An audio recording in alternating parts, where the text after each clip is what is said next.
भगवान शिव के ऐसे दो प्रलयकारी अस्त्र जिनसे ब्रह्मा और विष्णु भी डरते हैं। एक ऐसा अस्त्र जो त्रिशूल से भी बहुत ज्यादा शक्तिशाली है और एक ही बार में दुनिया का सर्वनाश करने की ताकत रखता है।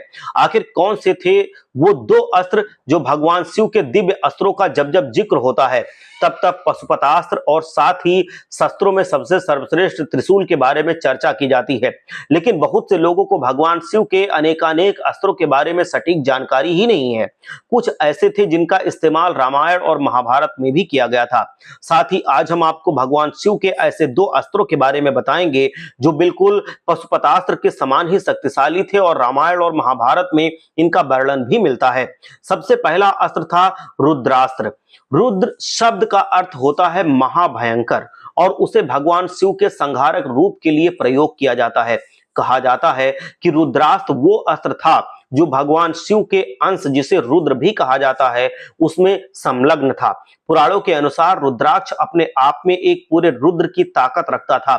जब कभी रुद्रास्त्र को आवाहित किया जाता था तब वो 11 रुद्रों की ताकत अपने अंदर समेट लेता था। फिर एक महाभयंकर आंधी आती थी और तूफान के साथ रुद्रास्त्र अपने लक्ष्य का विनाश कर देता था। रुद्रास्त्र एक साथ हजारों दुश्मनों को मारने की काबिलियत रखता था। रुद्रास्त्र का मुकाबला करना यानी कि रुद्र का मुकाबला करना। वहीं कहा जाता है कि महाभारत युद्ध के स्वयं सूर्यपुत्र कर्ण ने इस शस्त्र का उपयोग अर्जुन पर किया था। तभी शस्त्र ने भगवान महादेव से अर्जुन को प्राप्त किए हुए शिव कवच को नष्ट कर दिया था, जिस वजह से अर्जुन घायल भी हो गए थे। सिर्फ रुद्रास्त्र ही भगवान महादेव के शिव कवच को नष्ट करने की काबिलियत रखता था। साथ ही ये भी कहा जाता है कि पशुपतास्त्र भी शिव कवच को नष्ट नहीं कर सकता था। सोचिए दोस्तों, आखिर ये रुद्रास्त्र कितना शक्तिशाली था।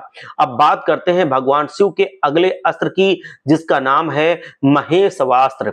महेश्वर शब्द का अर्थ होता है वो जिसकी इच्छा के अनुसार संपूर्ण ब्रह्मांड चलता है। महेश्वरास्त्र वो अस्त्र था जिसमें भगवान शिव की तीसरी आंख की शक्ति समाहित है।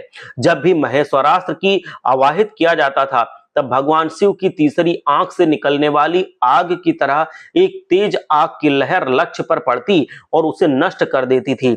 ये ज्वाला इतनी ताकतवर होती है कि सृष्टि की महानतम शक्ति को भी ये नष्ट करने का सामर्थ्य रखती है।